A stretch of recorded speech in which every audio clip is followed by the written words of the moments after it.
The Soviet submarine K-314 was unable to spot the USS Kitty Hawk after an entire day of poor weather and a fog so thick the captain could barely see feet from his vessel. The submarine had been sent to the Sea of Japan to trail an American Navy task force conducting training exercises with South Korea, and for a week the crew of the Victor-class submarine, armed with 18 nuclear weapons, had been shadowing the task force's largest ship. However, the Soviets suddenly lost track of the Americans on March 21, 1984, and Captain Alexander Evzhenko ordered his crew to raise the submarine to a depth of 32.8 feet to try to relocate the task force. As the captain looked through the periscope, his limbs went limp and his face drained of color. He immediately ordered the crew to submerge, but it was too late. With the Navy carrier strike group unknowingly heading toward them, the 1,800-ton Soviet submarine and the massive American supercarrier were on a collision course. The USS Kitty Hawk approached at full throttle, making an accidental crash between the two nuclear-armed vessels imminent, with potentially severe global ramifications. The Kitty Hawk had been commissioned on April 29, 1961, at the Philadelphia Naval Shipyard, entering service in the middle of the Cold War, just 17 days after Soviet cosmonaut Yuri Gagarin became the first human in space. Named after the North Carolina site where the Wright brothers first achieved powered flight, the ship was the first of its class to be commissioned and the last to be decommissioned.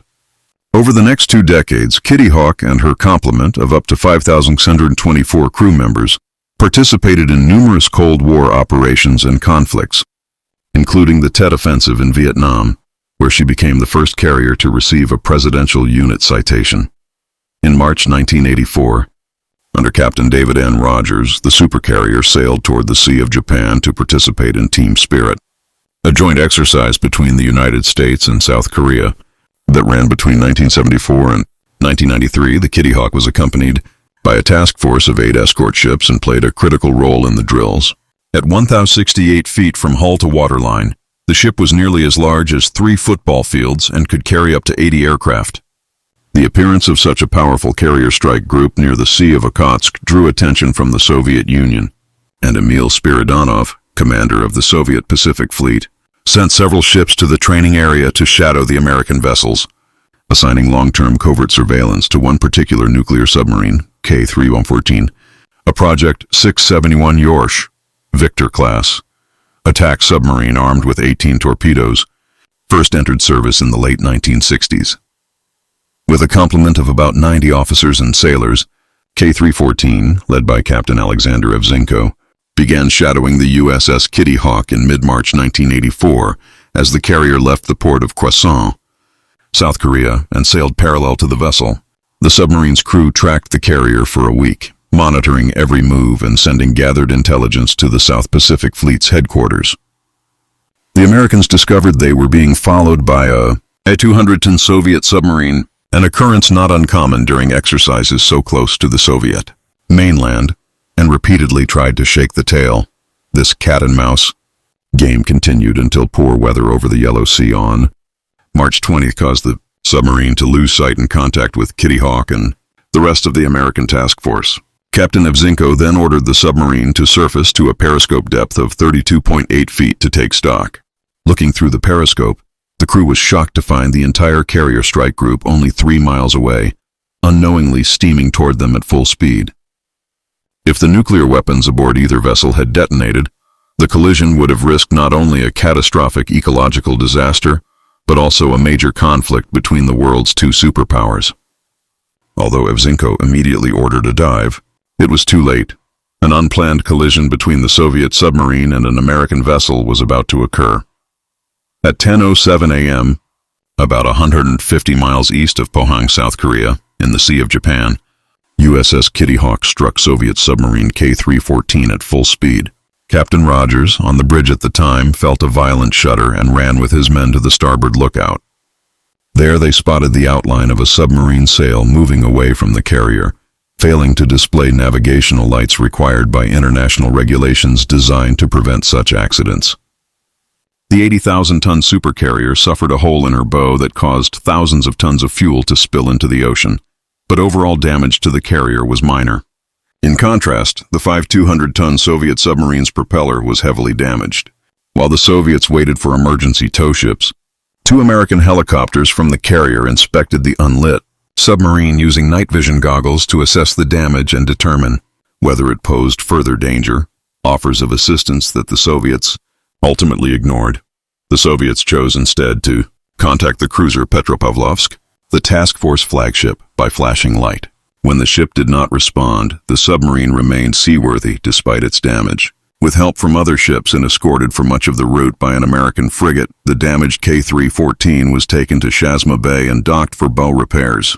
After the Team Spirit drills with South Korea concluded, USS Kitty Hawk made its way carefully to Yokosuka, Japan, for repairs. Both the United States and the Soviet Union conducted separate investigations without exchanging information, but their conclusions were similar.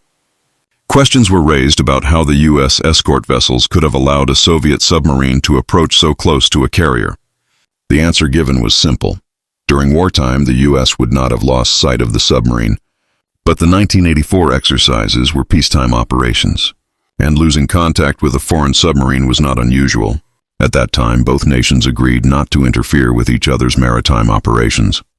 While Kitty Hawk lacked sonar of her own, the cruisers, destroyers, frigates, and the rest of the Team Spirit task force did have such systems.